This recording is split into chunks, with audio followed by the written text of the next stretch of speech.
வணக்கம் உண்மையான உறவுகளே. எல்லாருமே எப்படி இருக்கீங்க? நல்லா இருப்பீங்க நம்புறேன். ரொம்ப நாள் கழிச்சு எஸ்பிஓ ரிலேட்டட் நாம இன்னைக்கு ஒரு இன்ஃபர்மேஷன் கொண்டு வந்திருக்கோம். இது ரொம்பவே முக்கியமான தகவல்.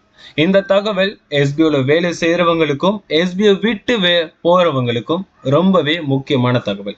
அப்படி என்னங்கிறது பாக்குறதுக்கு முன்னாடி உண்மை உறக்கச்சொல் மூலமா நிறைய விஷயங்கள் தெரிஞ்சுக்க விருப்பம் இருந்தா நம்ம சேனலை சப்ஸ்கிரைப் பண்ணிக்கோங்க. எஸ்பிஓல நீங்க ரீஃபண்ட்க்கு அப்ளை பண்ணிருக்கீங்களா இல்ல வேலை பாக்குறீங்களா? ரீஃபண்ட்னா ரீஃபண்ட் கமெண்ட் பண்ணுங்க. ஒர்க்கிங்னா ஒர்க்கிங் கமெண்ட் பண்ணுங்க. ஸோ இன்னைக்கு நாம பார்க்க போறது எஸ்பிஓல உங்களுக்கு சில விஷயங்கள் பிரச்சனையாகவே இருந்திருக்கும். அதை பத்தி நிரந்தர தீர்வா ஒரு ஆப்ஷன் கொண்டு வந்திருக்காங்க. முதல்ல யாரெல்லாம் இன்ஃப்ளூயன்சர் கண்டென்ட் ரைட்டர் நீங்க வேலை செஞ்சுக்கிட்டு இருந்தீங்களோ ஏற்கனவே கொஞ்ச நாள் வேலை செய்ய முடியாதுன்னு டாஸ்கை நிப்பாட்டி வச்சிருந்தாங்க. உங்க 2 பேருக்கு மட்டும் டாஸ்கை ஸ்டார்ட் பண்ண சொல்லிட்டாங்க. நீங்க டாஸ்கை ஸ்டார்ட் பண்ணிக்கலாம். அதை ரீட் பண்ணி பார்த்துக்கோங்க. உங்களுக்கு ஏதாவது சேஞ்சஸ் இருந்துச்சுன்னா ஸோ அந்த சேஞ்சஸை நீங்க ஆட் பண்ணிக்கோங்க. Second, micro task workers. உங்களுக்கு இன்னும் 2-3-4 நாட்கள் ஆகும்னு சொல்லியிருக்காங்க. உங்களுக்கு புதியதா வேலை இருக்கும். அதனால உங்களுக்கு 2-3-4 நாள் தாராளமா வேலை நாட்கள் அதிகரிக்கும் ஆரம்பிக்கிறதுக்குன்னு சொல்லியிருக்காங்க. ஸோ நீங்க வெயிட் பண்ணுங்க. நோட்டீஸ் போர்டில் இன்ஃபர்மேஷன் வரும். அது வந்த பிறகும் நானும் தெளிவான வீடியோ இது மூலமா நான் போடுறேன்.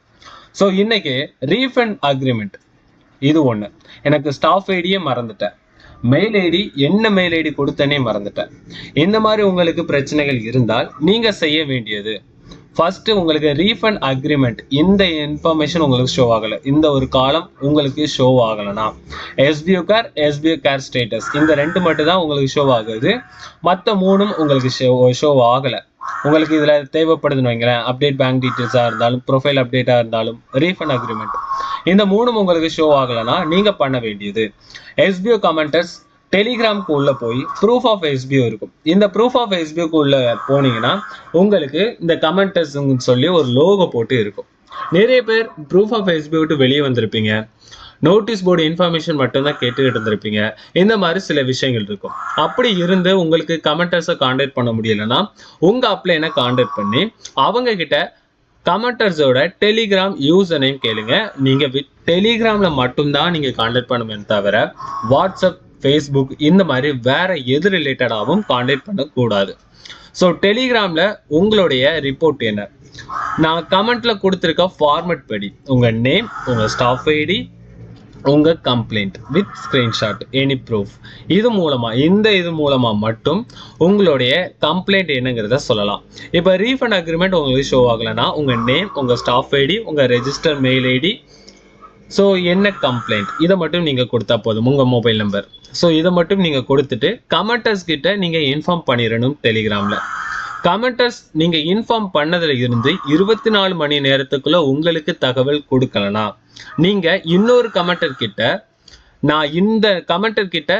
நான் இந்த கம்ப்ளைண்ட் கொடுத்தேன், 24 மணி நேரத்துக்குள்ள எனக்கு எந்த வித தகவல் வரல, அதனால நான் உங்ககிட்ட அதே சேம் கம்ப்ளைண்ட்டை கொண்டு வந்திருக்கேன் அப்படின்னு நீங்கள் சொல்லணும். ஸோ அது யாரு, ஏற்கனவே எந்த கமெண்டர் கிட்ட பண்ணீங்க, அந்த மாதிரி உங்களுடைய ப்ரூஃப் என்ன அந்த ஸ்க்ரீன்ஷாட்டோட நீங்கள் சென்ட் பண்ணிடுங்க. 24 மணி நேரத்துக்குள்ள உங்களுக்கு ரீப்ளே வந்துடும். என்ன ரீப்ளே வரும்னா வெயிட் பண்ணுங்க, உங்களுடைய பிரச்சனைக்கான பதில் 4 நாளைக்கு உள்ள உங்களுக்கு ரீப்ளே வரும். ஸோ உங்களுக்கு அந்த சொல்யூஷன் வரும்னு சொல்லுவாங்க. இந்த மாதிரி நீங்க கமெண்டர்ஸ் கிட்ட நீங்க இன்ஃபார்ம் பண்றதுக்கு முன்னாடி நீங்க உங்க எஸ்பிஐ ஐடிக்கு உள்ள போய் நீங்க செக் பண்ணி பார்த்துக்கோங்க. ரீஃபண்ட் அக்ரிமெண்ட் ஷோ ஆகுதா, பேங்க் டீட்டெயில்ஸ் ஷோ ஆகுதா, ப்ரொஃபைல் அப்டேட் டீட்டெயில்ஸ் ஷோ ஆகுதா அப்படின்னு செக் பண்ணி பார்த்துக்கோங்க. ரீஃபண்ட் அக்ரிமெண்ட் ஃபார்ம் இன்னும் 5 நாட்களுக்கு அதிகமா இருக்குன்னு சொல்லியிருக்காங்க. 5 நாட்களுக்கு உள்ளதான், 5 நாட்கள்ங்கிறதே அதிகம் தான். ஸோ அதனால அதுக்குள்ள உங்களுக்கு இந்த நேரம் இருக்கும். உடனடியா நீங்க இந்த வேலைகள்லாம் முடிச்சிருங்க. என்னோட எஸ்பிஓ ஐடிக்கு கொடுத்த ரெஜிஸ்டர் மெயில் ஐடி மறந்துட்டேன். இந்த மாதிரி உங்கள்கிட்ட கம்ப்ளைண்ட் இருந்தா நீங்க பண்ண வேண்டியது எஸ்பிஓ கமெண்டர்ஸ் கிட்ட உங்களுடைய கம்ப்ளைண்ட்டை நீங்க சொல்லலாம். உங்க நேம், நீங்க எஸ்பிஓ ஐடிக்கு ரெஜிஸ்டர் பண்றதுக்கு ஒரு மொபைல் நம்பர் கொடுத்துருப்பீங்க. அந்த மொபைல் நம்பர் கொடுத்து நான் மெயில் ஐடி மறந்துட்டேன், என்னுடைய எஸ்பிஓ ஐடி மறந்துட்டேன் நீங்க இன்ஃபார்ம் பண்றதா இருந்தா உங்களுக்கு உங்களுடைய எஸ்பிஓ ஐடியும் உங்க ரெஜிஸ்டர் மெயில் ஐடியும் சொல்லிடுவாங்க. ஸோ அப்போ உங்க ரெஜிஸ்டர் மெயில் ஐடி என்னவோ உங்களுக்கு பாஸ்வேர்ட் மறந்துட்டுனா நீங்க அந்த ரெஜிஸ்டர் மெயில் ஐடியை வச்சு நீங்க ஃபர்காட் பாஸ்வேர்ட் கொடுத்து நீங்க அந்த பாஸ்வேர்டை எடுத்துக்கலாம். இல்ல எனக்கு இந்த ரெஜிஸ்டர் மெயில் ஐடி தான், எனக்கு நான் கொடுத்து பார்த்தேன், ஆனா எனக்கு எந்தவித லிங்க்கும் எந்தவித ரீசெட் பாஸ்வேர்டும் என்னோட மெயிலுக்கு வரலன்னு நீங்க சொல்றதா இருந்தா sbotvm@gmail.comக்கு நீங்க அதே ரெஜிஸ்டர் மெயில் ஐடியில இருந்து நீங்க மெயில் பண்ணணும். மெயில் பண்ணீங்கன்னா உங்களுக்கு உங்களுடைய பாஸ்வேர்ட் ரிகவர் பண்ணப்படும். ஓகே, எது மூலமாகவும் உங்களுடைய பாஸ்வேர்டை ரீகவர் பண்ண முடியாது. கமெண்டர்ஸும் உங்களுக்கு அந்த பாஸ்வேர்டை சொல்ல மாட்டாங்க. ஸோ இதுதான் இன்னைக்கு வந்திருக்க தகவல். இன்னும் நிறைய விஷயங்கள் அடுத்தடுத்த அப்டேஷன் கொடுப்பேன்னு சொல்லியிருக்காங்க. நியூ ஜாயினிங், நியூ வித்ராவல் இதெல்லாம் கொடுப்பேன்னு சொல்லியிருக்காங்க. இதில் முக்கியமான விஷயம், நான் வித்ராவல் கொடுத்துருக்கேன், என்னோட ஒர்க்கிங் வாலெட்லேயும் அமௌண்ட் இருக்குது, என்னோட ரீஃபண்ட் அமௌண்ட்டும் இருக்குது. இந்த மூணில் எது எனக்கு முதல்ல வரும்? உங்களுக்கு ரீஃபண்ட் அமௌண்ட் நீங்கள் கிளவுட் ஸ்டோரேஜ் பர்ச்சேஸ் பண்ணுறதுக்காக ப்ரீமியம் பேசிக் பிளான், இந்த ரெண்டில் எந்த ஒரு இன்வெஸ்ட்மெண்ட் நீங்கள் பண்ணியிருந்தீங்களோ, நீங்கள் பணம் கட்டியிருந்த அமௌண்ட் உங்கள் கையில் முதல்ல கிடைக்கும். அது கிடைச்ச பிறகு அப்லோட் யுவர் பேமெண்ட் ப்ரூஃப் அப்படின்னு ஒரு ஆப்ஷன் இருக்கும். இல்லைனா வேற இது ரிலேட்டடாக உங்களுடைய பேமெண்ட் ப்ரூஃபை அப்லோட் பண்ணுங்க அப்படின்னு ஒரு ஆப்ஷன் உங்களுக்கு ஷோ ஆகும். ரீஃபண்ட் வந்த பிறகு நீங்கள் அந்த ஸ்டேட்மெண்ட்டை, அந்த ஸ்க்ரீன்ஷாட்டை, அந்த பேமெண்ட் ப்ரூஃபை நீங்கள் அதில் அப்லோட் பண்ணால் மட்டும்தான் உங்களுக்கு உங்கள் ஒர்க்கிங் அமௌண்ட்டாக இருந்தாலும் உங்களுடைய வித்ராவல் அமௌண்ட்டாக இருந்தாலும் இரண்டுமே அதுக்கு பிறகு தான் கிடைக்கும்னு சொல்லியிருக்காங்க. இந்த கேள்விக்கான பதிலில் நிறைய பேர் தெரியாமல் இருந்தீங்க. இன்னைக்கு இந்த கேள்விக்கான பதிலை தெரிஞ்சுக்கோங்க.